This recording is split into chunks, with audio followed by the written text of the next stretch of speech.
because at this time the horrible-looking ghosts and constant companions of the Lord of the Ghosts are visible. Purport by His Divine Grace, A.C. Bhakti and Swami Prabhupada.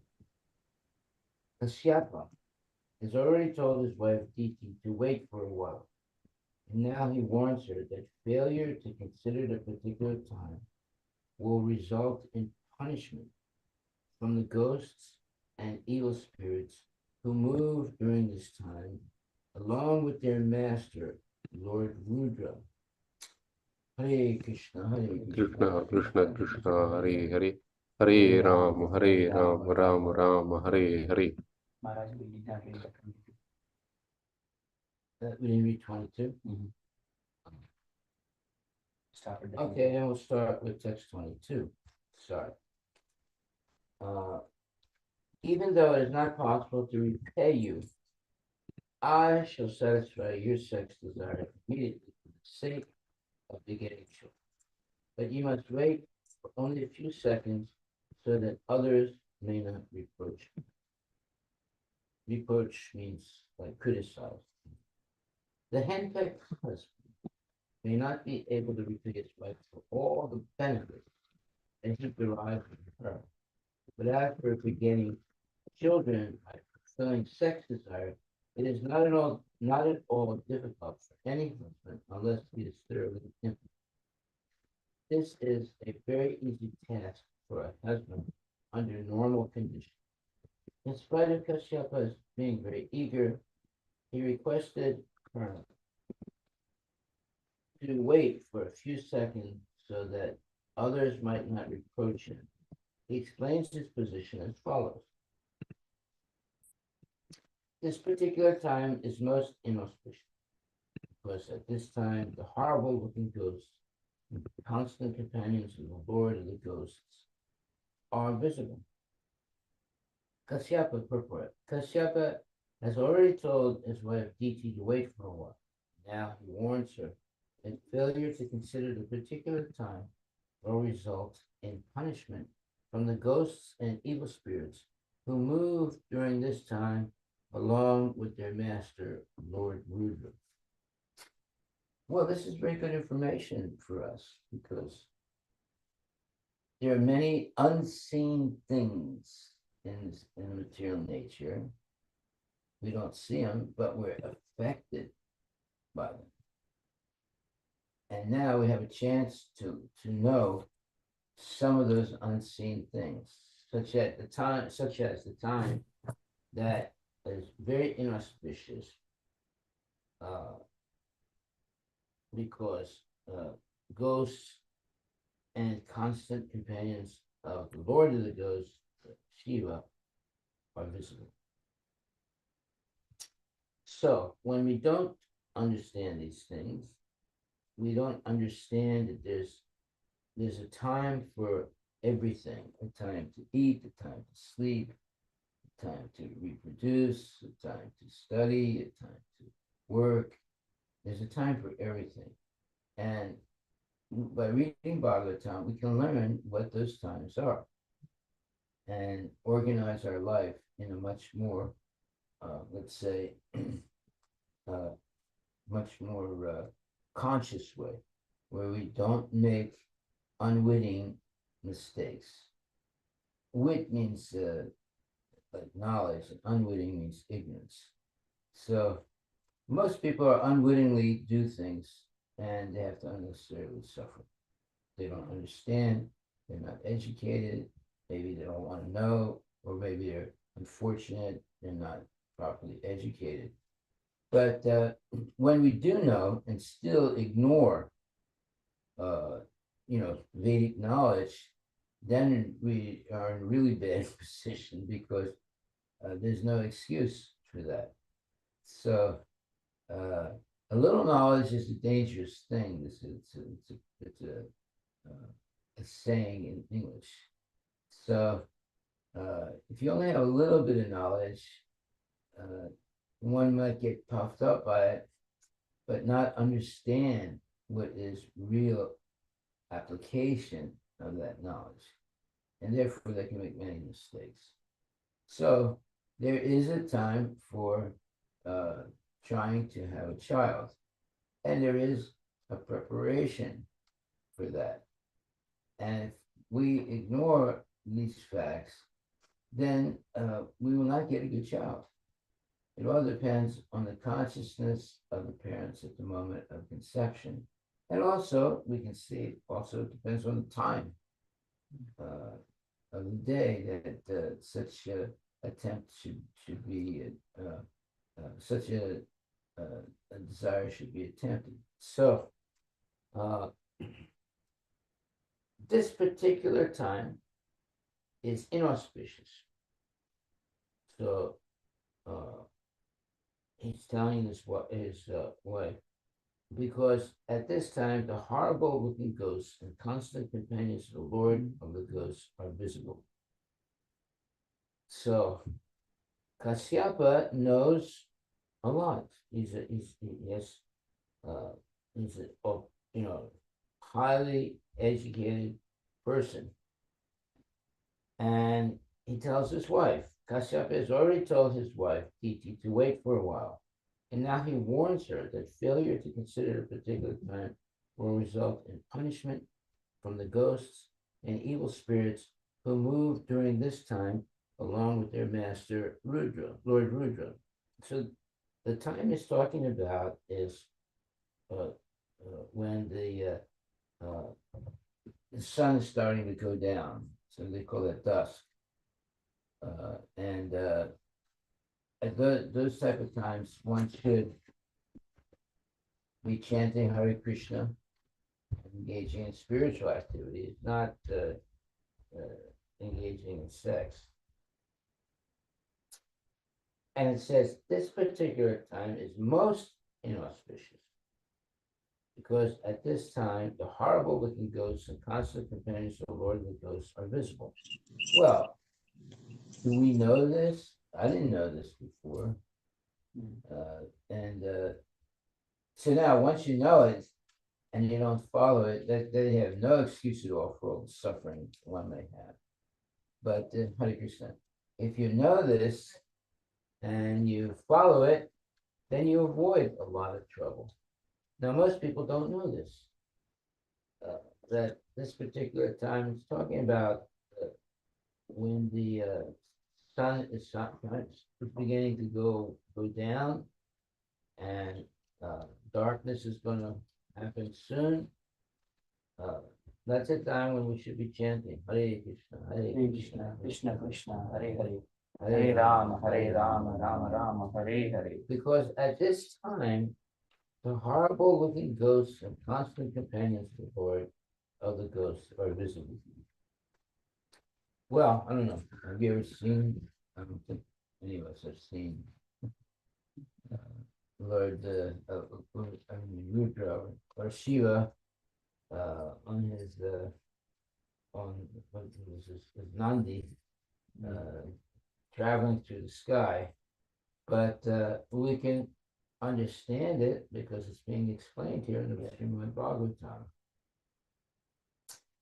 And although Kashyapa Muni is a great sage and he knows so many things, he's telling his wife, Titi, let's wait for a while. And he warns her that failure to consider the particular time will result in punishment from the ghosts and evil spirits who move during this time along with their master, Lord Buddha, or Shiva. Now, a little knowledge is a dangerous thing. A lot of knowledge, if used properly, is a very good thing. So the next verse says, text 24, Lord Shiva, the king of the ghosts, sitting on the back of his bull carrier, travels at this time accompanied by ghosts who follow him for their welfare. Purport by Srila Prabhupada. Lord Shiva, or Rudra, is the king of the ghosts. Ghostly characters worship Lord Shiva to be gradually guided toward a path of self-realization. Mayavadi philosophers are mostly worshippers of Lord Shiva, and Sripad Sankaracharya is considered to be the incarnation of Lord Shiva for preaching godlessness to the Mayavadi philosophers. Ghosts are bereft of a physical body because of their grievously sinful acts, such as suicide. The last resort of the ghostly characters in human society is to take shelter of suicide, either material or spiritual. Material suicide causes loss of the physical body, and spiritual suicide causes loss of the individual identity. Mayavadi philosophers desire to lose their individuality and merge into the impersonal spiritual Brahmajyoti existence. Lord Shiva, being very kind to ghosts, sees that although they are condemned, they get physical bodies. He places them in the wombs of women who indulge in sexual intercourse regardless of the restrictions of the time and circumstance. Kasyapa wanted to impress this fact upon Diti so that she might wait for a while. Well, here we're getting a lot of information about things that happen that we don't know about, we don't see, but which impact us in life. Now, someone can say, well, I didn't know this, and I can't see it. So how can I, you can't punish me. Well, people will be punished anyway because these are laws of nature. However, when you do know about all these things and still engage in this type of activity, the punishment is much more severe. Much more severe. And in this case, Kashyapa Muni is explaining to Diti, what actually happens. See, there are a lot of things in life that are visible, and there are even more things that are not visible. And the not visible things affect us just as much as the visible things do, if not more, due to our ignorance of them. So how can we learn about the non-visible things? Well, you read the Vedic scriptures that explain all these things in detail. So there's a lot of influences of people's lives by these non-visible things, and therefore people get confused. They can't understand why this is happening. And most of the time it's due to karma, acts that we performed previously in other lives or in this life, and for which we might, whatever happens in previous lives, we can't remember it. And many things that we do in this life, we don't remember also. But when a person is a devotee and they commit sinful activities, by the mercy of the Lord, there's a reaction almost immediately, and then the devotee can make the understanding that I just recently did this, and right away this bad thing happened. So they can make the correlation, and they're able to understand. Look, I made this mistake. I shouldn't make this mistake again. But in the case of really sinful people, they might commit a sinful activity, but they don't get the reaction right away. And sometimes the reaction comes in the next lifetime. And they have no way of understanding the cause and effect. So they're just flummoxed, or they're just confused. And they suffer, terribly because of being so sinful. And they need someone to explain things to them, that how these things happen, that you've had a previous lifetime and you've committed many sins, and because you're so sinful, Krishna holds back the negative reactions for your next lifetime, or 2 lifetimes, or 3 lifetimes afterwards. So you have no way of seeing the correlation between the sin and the reaction. Whereas in the case of a devotee, Krishna helps the devotee by giving the reaction to the sinful activity immediately. So they see right away the correlation between I just did this nonsense thing, and now this very bad thing is happening, and then they become much more conscious of sin and the consequence of sin. But in the case of materialistic people that are engaging in all kinds of nonsense activities, the reaction may be held back, and they have no way of correlating it to their sinful activity. They're just confused why so many bad things are happening to them. But it could happen to them because of things they did in a previous lifetime, or in 2 or 3 previous lifetimes. That way they have no way of understanding the two things. Whereas in the life of a devotee, when a devotee engages in sinful activity, usually by Krishna's mercy, the reaction comes right away. And right away they understand, my God, just the other day, I did this nonsense thing, and now I'm suffering. I have to stop this. So,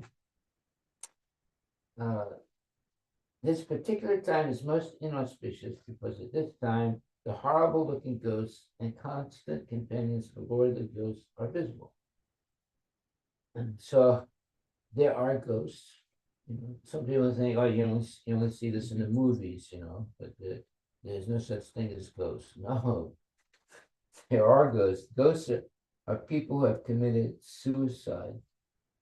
And the punishment for that is that they do not have a gross body, but yet their subtle body is still there. And the subtle body is full of material desires, but they cannot satisfy those desires because they don't have a gross body. So it's terrible suffering. It's just like maybe someone has a very bad karma, and they have a body that's completely paralyzed and so forth, but they have so many desires, but they can't satisfy them because the body is damaged. Well, the ghostly body is the most damaged because they have hundreds and thousands of desires, and there's no way they can satisfy them because they don't have a gross body. They just have this subtle body. So how do people get become ghosts? They commit suicide. That's the main reason that causes ghostly life. So why is that? Because killing yourself or committing suicide is one of the most sinful things. God gives us a body that functions. How complicated this body is, and how so many functions that we can perform with it. Right? And if we purposely destroy the body, then you become a ghost because it's a very sinful thing. Nowadays, people are, choosing to die, choosing to destroy the body, the gross body, not knowing that will not stop their problems or suffering or stress, because the soul is eternal. You cannot kill the soul. And we have 2 levels of a material body. We have the gross material body and the subtle material body. The gross material body is made up of earth, water, fire, air, ether. And the subtle body is made up of mind, intelligence, and false ego. So when you destroy purposely your gross body, you don't die. You have the subtle body, which has plenty of desires, but now you have no way of satisfying those desires because you don't have a gross body anymore. So all you can do is just feel sorry for yourself that you very unintelligently destroyed the gross body in which you could have satisfied those desires. Now, why do people voluntarily destroy their gross body? In other words, they commit suicide. It's because they have no connection to Krishna or God. So they think that they're suffering life. So if they destroy their body, their suffering will end. Well, the bad news is that you get more suffering when you destroy your gross body and become a ghost. there's more suffering and more hankering. And you can't, and there's no way you can satisfy your desires because you don't have a first body. You have a subtle ghost body. Now, the only possibility for ghosts is to seize the body of another person, take it over. Now, now, if you ever see a person that's walking down the street and talking to themselves, they have been, seized by a ghost. Sometimes you're walking down the street, say, oh, what'd you say to me? Okay, I don't want to talk to you anymore. I'm really upset with, they're talking nonsense, walking down the street. And you think they're crazy. Well, it's not that they're crazy, they've been seized by a ghost. And the ghost is controlling them. And it's a very terrible situation to be in. Now, there are some people who claim to be de-ghosters. You can go to them and then try and, convince the ghost to leave the body of this person. It's a very dangerous thing to do. Why? Because the ghost can jump from the person that's ghost to you. Right? Huh? So the best thing to do is if you want to help people, you give them Mahaprashadam. You read the Srimad Bhagavatam to them so they can get educated. Now we're being educated. Look, you're learning all these things about things that you thought were just only in movies and were not real, but they are. Ghosts are real, right? And they can affect. They can take possession of your body if you're engaged in unclean habits like smoking marijuana, not bathing regularly, not cutting your fingernails, and so many ways in which you don't keep the body and the mind clean. Those type of people, they smoke marijuana or they take fentanyl and they pass out. Those are times that ghosts can enter into their bodies and take control of them. Especially this fentanyl, it's a very dangerous drug. Sometimes when you see a person who's on fentanyl, they're just standing still, maybe bent down like this or on the ground, and they're not moving for hours and hours and hours. And sometimes they move very slowly, and you can tell there's something going on in their mind. And it's because they're taking this drug that completely controls them now. And at those times when they're so drugged up, ghosts can enter into their body because it means that they have lost the let's say the desire to live. Therefore, they're not bathing, they're taking these drugs and so forth. And so they are perfect, let's say, examples of people who are going to be ghostly controlled. Okay, so there's a time for everything. So we see the time for trying to have it, time for trying to have a baby. It says there are times that are auspicious for that, and there are times for inauspicious for that. So therefore, there's a time for everything. So here, Kashyapa Muni is trying to convince his wife, this particular time is most inauspicious, because at this time, the horrible-looking ghosts and constant companions of the Lord of the Ghosts, meaning Shiva, are visible. Well, visible to who? You see anybody? You see any ghosts flying around 6 o'clock at night? Late afternoon. You might not see that, but there are many things we don't see because our eyes are imperfect. We can only see and hear certain things. There's a limitation. Whereas animals, they can understand things, some things much better than human beings. Like, for example, if there's going to be let's say a tsunami or an earthquake, the animals understand it and they start walking away, right?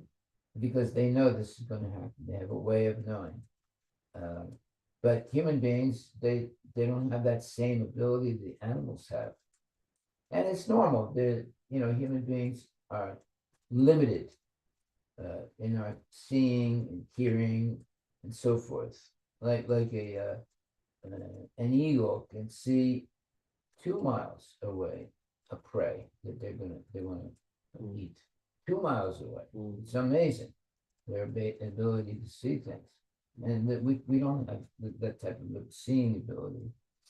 So yeah, there are major differences sometimes between animals and human beings. Sometimes animals have certain qualifications or certain abilities that are way better than human beings. But however, a human being can understand his or her relationship with God or Krishna, whereas animals can't. Therefore, a person who uses that ability of understanding, who is Krishna or God, they're way more, let's say, effective in navigating in life than the animals. The animals don't have the possibility of understanding the relationship with God. Only human beings do. Now, a human being who chooses not to try and understand the relationship with God is not different than an animal, because they're going to make so many mistakes in their life, and they become miserable. What are those mistakes? Meat eating, gambling, illicit sex, intoxication, and so forth. Not controlling your anger, just all really bad habits. And even animals act better than human beings like that. They have certain limits that are controlled by instinct and so forth. Instinct means the control of God, by the way. It's not something it's not something that the animals have. It's something that is controlled by Krishna, and the animals are controlled through instinct, and instinct is the control of the Lord. So they only engage in having trying to have children or babies at certain times of the year. It's strictly controlled by nature, but nature means nature is controlled completely by Krishna, the Supreme Personality of God. It's not something it's impersonal. It looks impersonal, but behind the nature is the hand of God. And that's why it functions in an orderly way. Anything that functions in an orderly way is being controlled by someone. So let's say a car that's driving down the street is being controlled by someone, even if it's a self-driving car. In the same way, reproduction, so many things are controlled by Krishna. Everything is controlled by Krishna. To think that we are acting independently is an illusion. Whether we want to act piously or impiously, both ways we have to have the help of Krishna. And therefore, why would Krishna help us engage in impious activities? It's because we keep meditating on doing impious activities. And he knows what's in our desires. So human beings,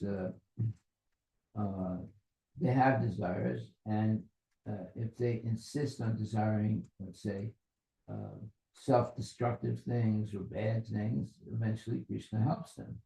And if they desire all the time to do some good things, Krishna helps them. So man proposes, God disposes. Man proposes. So we got to be careful what we want. If we keep wanting to do something bad, Krishna is going to help us eventually, not right away, but eventually, because we keep harping. I want this, I want this, I'm always thinking about it all the time. So eventually Krishna will help that person do the bad thing. In the same way, if we're always thinking of doing something good, Krishna will help us to do something good. So everything depends what's going on in the mind.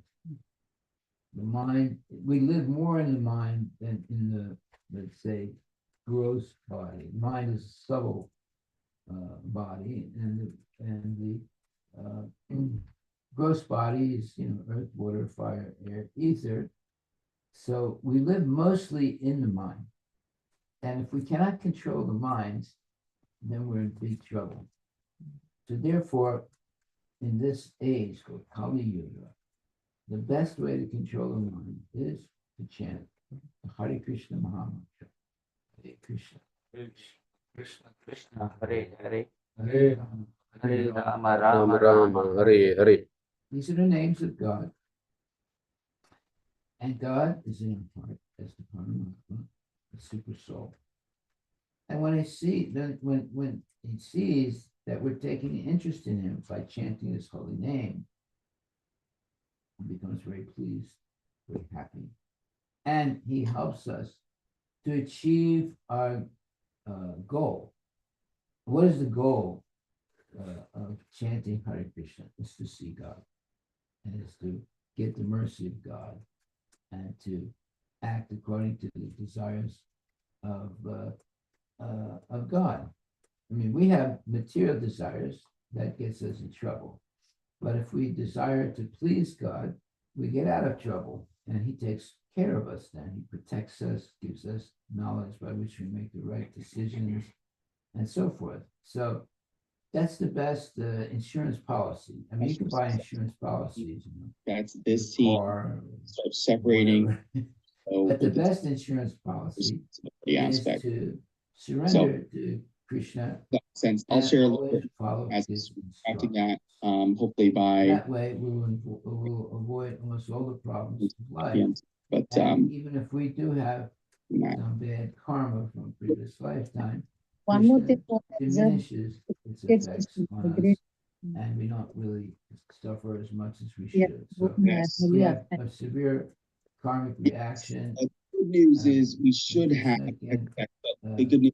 We should have a link back diminish the on friends severity of it. allows us to Instead of, review. dying, you just have a little cut on your finger or something Yes, like that. that is an important aspect of Now, great. is this all Okay. made up, or We get- just fantasy this, but talk or whatever, or is it It- real? wow, Well, that's why we're reading the scriptures. it's quite confusing. Scriptures So, are originally spoken by Krishna sure, and icon repeated by your See- devotees for you. Will be and kept intact.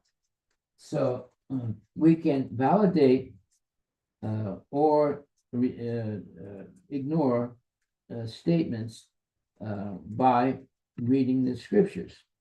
So, like for example, we're learning now that there are ghosts. It's not just things that you see in movies and it's not real. They are real. There is this time of the day where it's inauspicious to try and have to copulate to have a child, and there are other times that are auspicious. So how are you going to learn all these things unless you read the scriptures? You're not going to learn any of these things, right? But there are laws of nature, whether we recognize them or not, but they control us. And if we learn what those laws of nature are, and laws of nature means laws given by Krishna or God. It's not that they're independent of God. Everything is controlled by God, Krishna. So if we learn what those laws are, then we avoid a lot of troubles in life. But if we willingly or unwillingly or unwittingly violate those laws, then we suffer. So when you willingly violate the laws, you suffer more. When you unwittingly violate those laws, you still suffer, but you have an opportunity as a human being to understand why this is happening to you. The animals don't have that that ability, so they just suffer. But when you get the human body, you have the ability to understand why there is suffering in life. And that's when you begin to act like a real human being, because a real human being will be very interested to stop suffering, and because they have the intelligence to understand what is the cause of suffering and then to avoid it by acting in the proper way. So what is the cause of suffering? Well, it's because of karma. And karma is a mixed bag of suffering and happiness. Both are not good. Why? Because you have to stay in the material world, to either suffer or to get the good reactions of good karma. So it doesn't solve the problem of life, of birth, death, old age, and disease. But sometimes it's better to have bad karma and suffer for it than good karma and not suffer, because people have very good karma and they're not really suffering too much. Even good people, they also suffer, but they not suffer as much as bad people. They think this is the summum bonum of life. I've achieved the highest level of life for me. For me means they don't want to get out of the grip of material nature. They want to stay in the grip of material nature, but they're on a higher level of sense gratification, and they get addicted to that. But it's like a prisoner who is in solitary confinement and a prisoner who has a nice cell, gets chance to exercise, and sometimes even go free for a weekend and come back in jail. So there are different levels of being in jail, right? The worst level is solitary confinement. And the best level is you have all these times that you can engage in sense gratification. So they have what they call a nuptial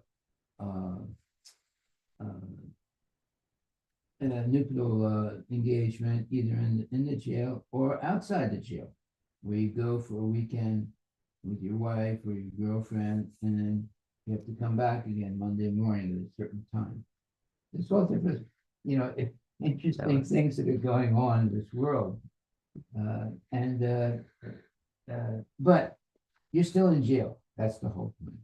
Now, there's different levels of jail. We're all in jail because we have a material body. Yeah. And the body has a history, or at least there's a history that goes with this body of things that we did previously in previous lives and in this life, and for which we're being rewarded or we're suffering for. Right? So, like when I first started learning all these things by reading Bhagavatam, I could tell that I had bad karma. And that means that I was going to, whether I know about it or not, things were going to happen to me in the future based on things that happened to me previously that indicated to me that because I had bad karma, I was going to suffer a lot in life. So I decided, okay, is there any way that I can not be afflicted by bad karma? Well, the only way I learned was to surrender to Krishna. And Krishna protection. Krishna controls the karma and everything in life. So by surrendering to Krishna and engaging in Krishna conscious activities, your karma can be put on hold and eventually it can be erased. So then I realized, okay, this is something that I must do, because I knew I had bad karma. things were happening all the time that were not very good. And I didn't know any other way to stop that. But when I read Bhagavatam and talked to devotees, I realized the only way is to become a devotee of Lord Krishna. And he's guaranteeing, Konteya Pratijani, Nami Bhakta Pranasthiti. Declared boldly, Arjuna, my devotee will perish. So therefore, I took up Krishna consciousness. And it's by the mercy of Prabhupada. One day, when I first entered in Krishna consciousness, one day we were having Shadam. And at that time, usually whenever there's Prashadam in the temple, they would play a class. They would have a class of Prabhupada on the what do you call it, the plane, so we could hear it while we're eating. So I was having Prashadam, and Prabhupada said, and if in this lifetime you cannot take part in Krishna consciousness, it is because you have been so sinful that Yamaraj will not let you. I got stunned when I heard that. I stopped eating, and I asked the person next to me, "What did he just say?" When you're eating and there's other people around and maybe you're talking also, and then there's something that's being played on the like a tape or something, you don't really pay too much attention to it, but you are partially hearing what's being spoken on the tape, and partially you're involved with eating and talking, But when I heard that, I was not sure that I heard it correctly. So I asked someone, "So what did he just say?" Meaning Prabhupada. He said, "Well," he said, "for some reason, you're not able to take the Krishna consciousness. It's because Maharaj is not ready, too simple." Wow, that really affected me, because, in other words, we're under the control of the material nature, and the material nature is controlled by Krishna and the assistants or the people working under Krishna. Just like in any business, there's that CEO, and then there's a lot of other people working under him. You have the VPs, the vice presidents, and you have this one and that one. So there's a whole hierarchical thing of empowered people that are controlling things in the business. Well, it's same with Krishna. And when I heard that, I couldn't get it out of my mind.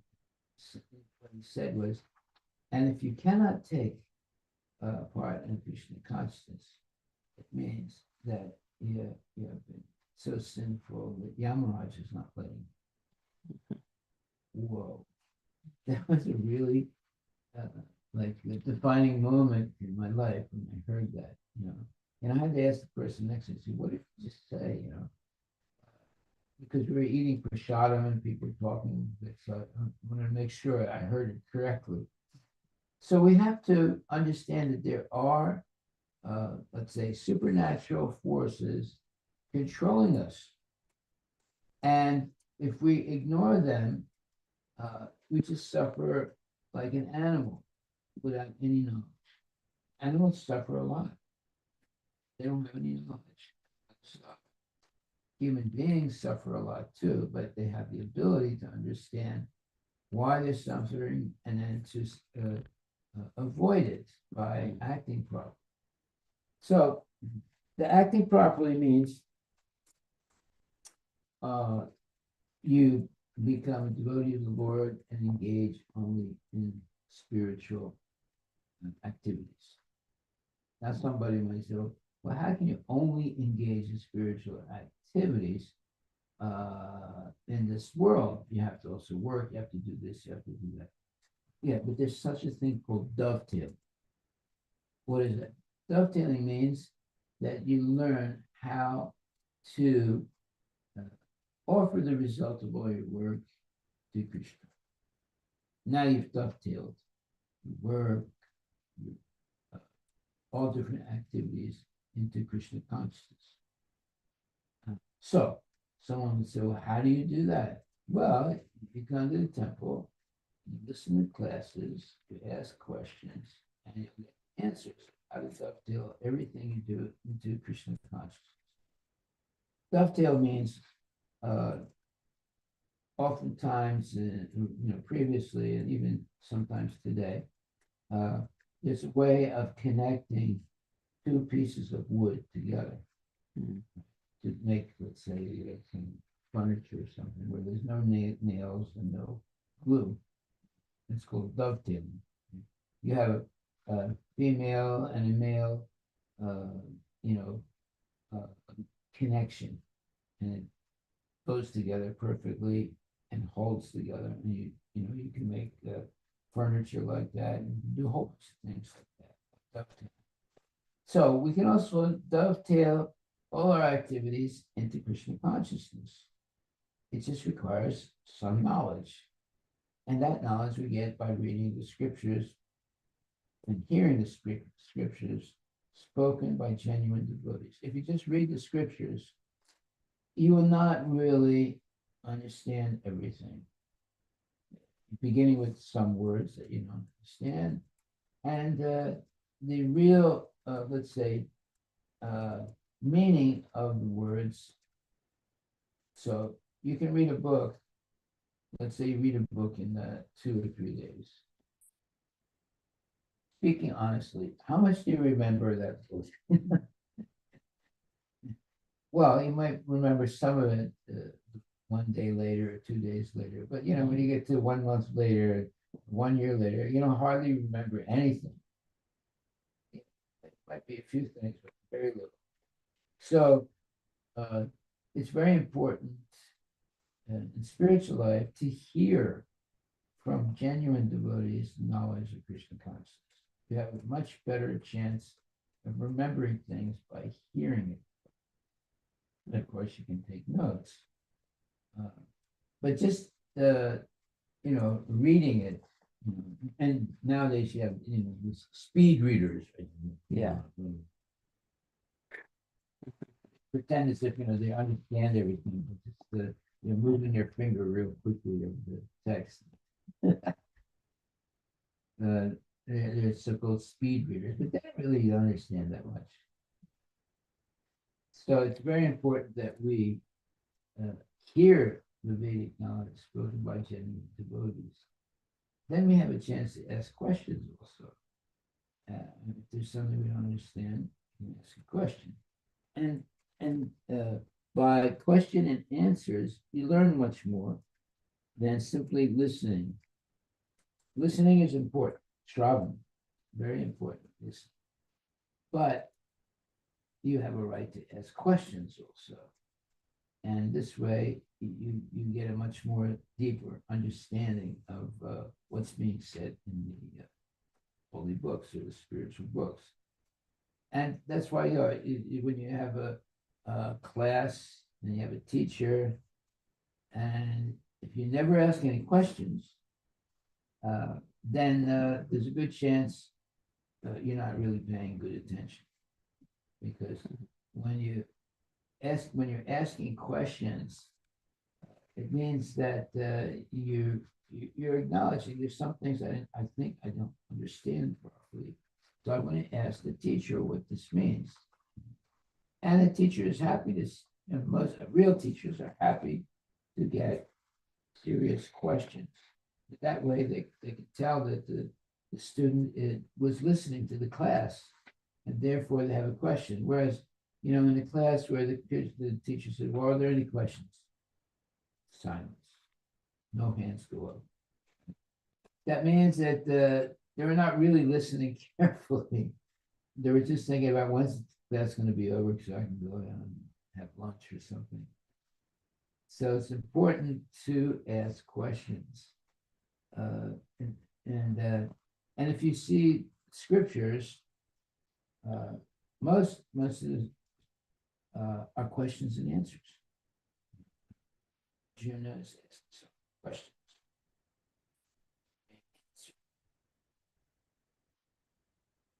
So most of the spiritual books are questions and answers. Okay. There are any questions right now before we go forward? May I ask one question, Maharaj? Yeah.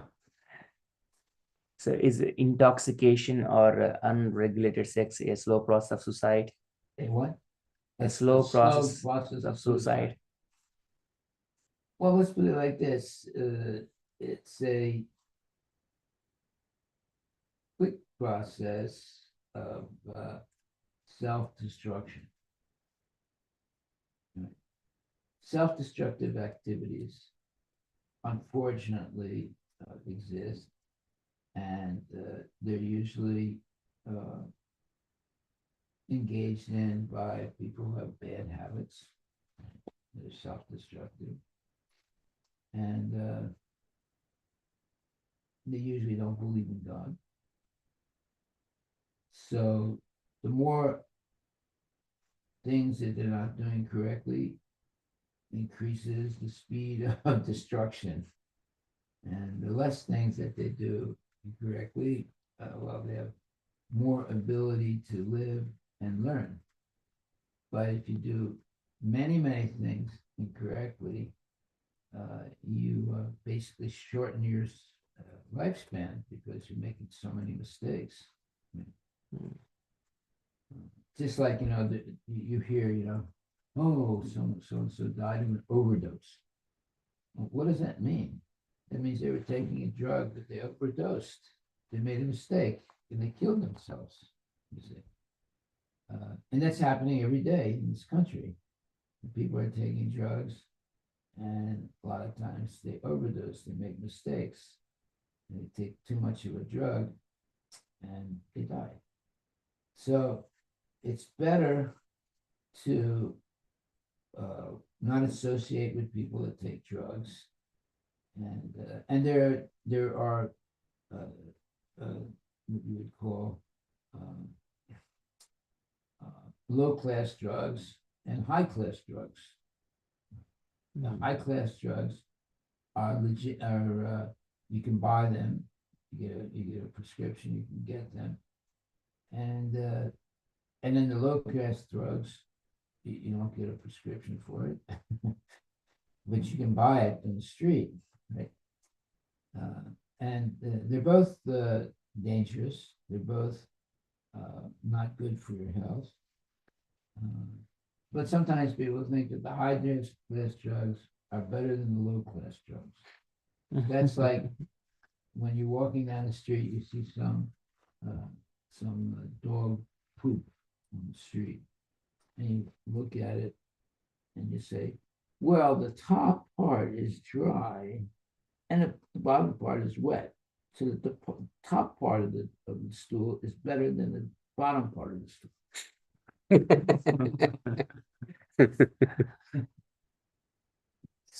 It's all stool. What's the difference if whether it's dry or it's wet, But sometimes people make those differentiations, So in other words, they think, well, when I smoke marijuana, first I do this and I do that, and in other words, they think that by doing certain types of rituals or things, it's better, and they will not be affected by the negative effects of marijuana. That's all nonsense. It's like dry stool and wet stool. It's all nonsense. But they think they can get away with self-destructive behavior. And how can you get away with self-destructive behavior? Because it's self-destructive. It's not going to help. But some people think it's going to help. They say, oh, well, when I'm high on marijuana, I really can see things and understand things that I never have realized before. The only problem is when you come down over the high, you forget all those things. You can't remember them. So you have to take more drugs again to remember those things that you saw when you're up high. And so it's all nonsense. And we shouldn't go near people. You might be enticed to try it. Sometimes people say, well, I'll try everything once. No, you shouldn't think like that. There are some things you should never try because they're too dangerous. And drugs are one of them. One day, Maharaj, at the food truck, Yeah. one lady came. She was kind of regular. She got the prasadam, and she was giving me the advice. There is some free drugs is available in few blocks away. Please go and get it. Oh, yeah, well, She was, she was trying to reciprocate. You gave something. You're getting nice, she's getting nice food from you, so she wants to tell you where you can get some nice drugs.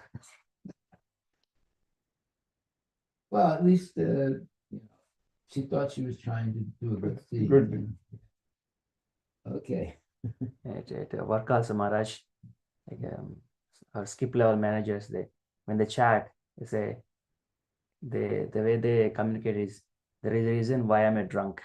So he was keep telling me why he was drunk, like alcoholic, sorry, not drunk, was this alcoholic. someone you met in the street? No, his No. manager's Skip level manager. manager. Means like Manager. In the manager's conversation, manager. in the conversation, they say it very proudly. There is a reason why I'm alcoholic because I work with these guys. They make fun out of it, but unintentional, they're promoting being alcoholic is fine.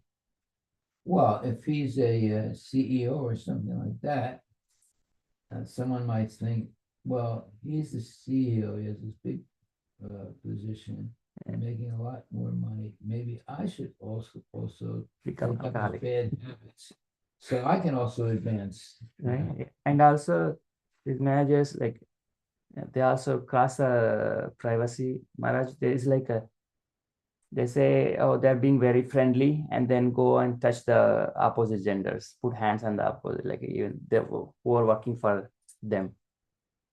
Yeah, with that. It's like it's also sending the message that no. like you have to get in trouble if you do that. you have to grow, like you have to be that friendly. And some people might argue that okay, he's being very friendly. What is wrong? He doesn't have bad intentions. How do we see the bad intentions? And sometimes the people say, okay, that means he's a very good guy. He's being very friendly. That touching Well, now, others. this is like the violinist teacher.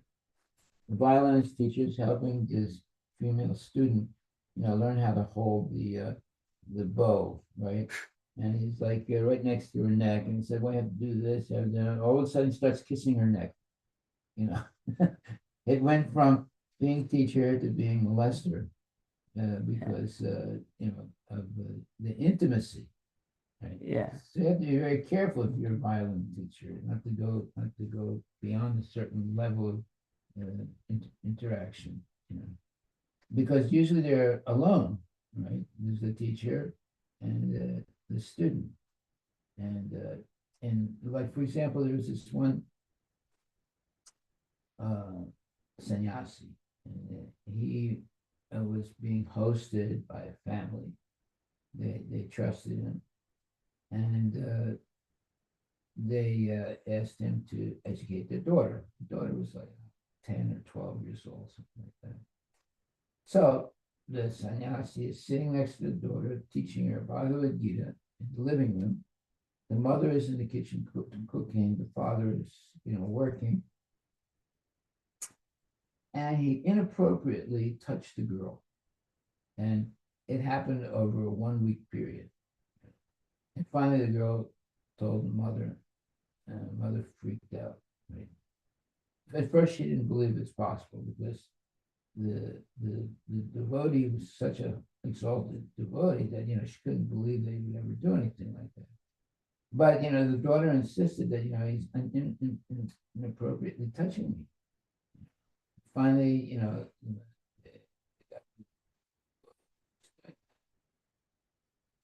so how was it happening? Well, the devotee that was teaching the girl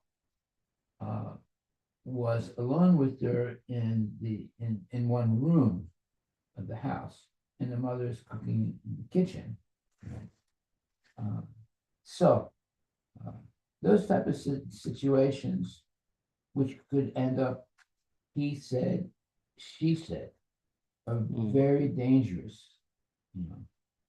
They're dangerous in two ways. That by close contact like that in a private room, like, you know, they live in the living room and the mother's in the kitchen cooking, and the so-called devotee is in the living room with the daughter and he's sitting next to her and explaining to her this thing, that thing. You know, it's just like when I say it's like the violin teacher is teaching the girl student how to hold a bow and, you know, how to put her neck like this, and then all of a sudden he starts kissing the neck, right? So that type of intimacy is not good, and because there's always the example of fire and butter. Hmm. You put the butter too close to the fire, what happens? It melts, right? Yeah. So, therefore, in the Vedic culture, there is separation of males and females. And there is, like, for example, one time, a long time ago, this one girl, devotee, asked me to, she said, I'm going to talk to you privately. I said, what do you mean privately? She said, let's go over here. I don't want to talk to you. I said, I don't talk to anybody privately, not even my mother. You understand? I said, if you want to have something to say it to me right here. And right here meant that, you know, there were a lot of devotees around, you know. I said, because if you put yourself in a he said, she said context, you lose, right? They're not going to believe anything you say because you're alone with the girl or a woman. So you should never put yourself in a position like that because you're always going to be a loser. So it's always better to do everything in company where everyone can see what you're doing. And there's no, let's say, doubts in people's minds about your integrity. This is very important for preachers. They should not, you know, get into these situations where they lose control of their, let's say, culture and engage in abominable activities. But there are many preachers getting caught like that. Mhm. You know, preachers who are, you know, television, I'm just kidding, like, you know, television, very successful television preachers. They have hundreds of thousands of people listening to them. They're making hundreds of thousands of dollars. And all of a sudden, the scandal comes out in the public that they're actually engaged in very, you know, sordid activities. So it's very important always have, always do things in public so that there's no question of what you're doing, or what you're saying, or that are inappropriate. Okay, so thank you very much. We'll stop right there. And if there are no questions, So in this situation, Maharaj, is it better to be stick to the scriptures than even though somebody define you that you're narrow-minded? narrow, but the whole point of the scriptures is to expand your understand. Not narrow. Expand. So they don't understand what it is to read the transcendental scriptures. Transcendental scriptures expand your consciousness. It doesn't narrow. Yeah.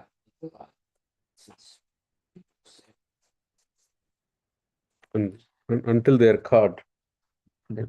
right? I mean, this is what every time the Me Too movement exposed a lot of people, the so-called successful people, right? But until they're caught, this Well, is like they go through. As soon as a fool talks, you recognize he's a fool. And, Right. you can understand every person what a person is by the way they talk. So if they use bad language, they always make examples that are disgusting. And, you know, so, you know, their mind is not in the right place. But someone who speaks nicely, is respectful of people, and gives a good example, et cetera, et cetera. that's good. And also does not get caught in situations that are he said, she said. That means that that person has experience and that they want to have a clean slate. So there's no way that people can criticize them. Well, sometimes people will criticize you, No matter. Unfairly, but most of the time, even if you get criticized unfairly because you're not doing anything wrong, that it doesn't stick. It's like you throw something on the wall to stick, and then it falls down right away. Right? So if you're following the regulative principles sincerely, even if you get criticized, as long as you have not done anything wrong, you should not worry about that criticism because you haven't done anything wrong, right? If you have done something wrong, then you have to worry about it. So the best thing is, it's much easier to live in this world by not doing anything wrong, not breaking any principle of Krishna consciousness. Then you don't have anything to worry about. Even if people, accuse you, then I remember one time, long time ago, this one devotee she said, "Prabhu, I have to talk to you. It's very important. Please, let's go in some private place and we can talk." I said, "I never go in a private place with a woman to talk. So if you have something to say it right now." I said, "What's so private about what you're going to say?"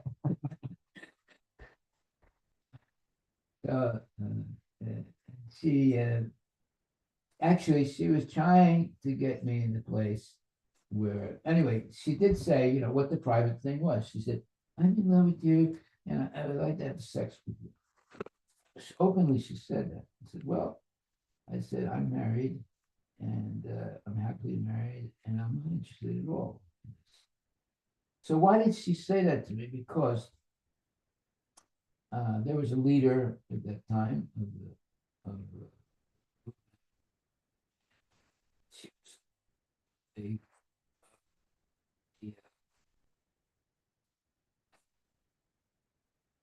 follower of that leader. Guru. She was a guru. Now you won't find that word in the dictionary. Guru means someone who's so attached to the guru that she can't, see or respect anyone else. She only is attached to that one guru. So she knew that the guru at that time, this is after Prabhupada's disappearance, didn't really like me that much. And so she wanted to do something that would make me look bad. And then she thought that'll please the guru. So that's why she said, "I don't want to talk to you in private." I said, "I don't talk to anyone in private, not even my mother. So if you have something to say it now." And they said, "Well, I'm in love with you and I would like to have sex with you." I said, "Okay, well, I'm not interested at all. And please don't talk to me anymore." And walked away. So what did she do? She went to the guru and told him that she had sex with him. Although it didn't happen, but she was so overwhelmed to try and come to her guru and tell him that I had done something like this.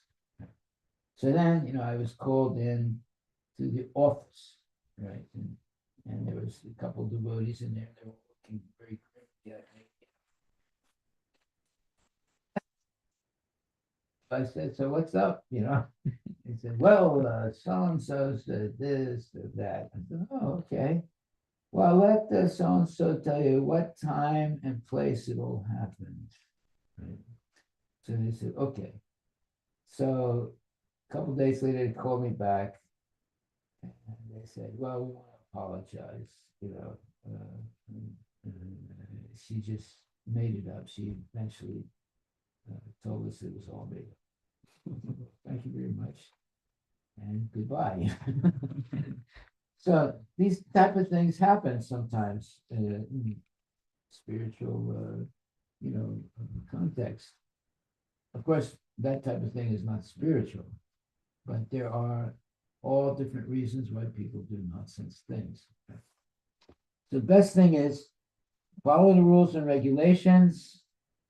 Always stay in a public context, no private one-on-ones, and you'll be very happy and peaceful because you know you haven't done anything wrong. So therefore, even if you're accused of the worst things in the world, if you know you didn't do it, you don't have anything to worry about, and the truth will come out. The truth will always prevail. It might take time sometimes, but it will always prevail. Therefore, we should strictly follow all the rules and regulations of Krishna consciousness. Thank you very much.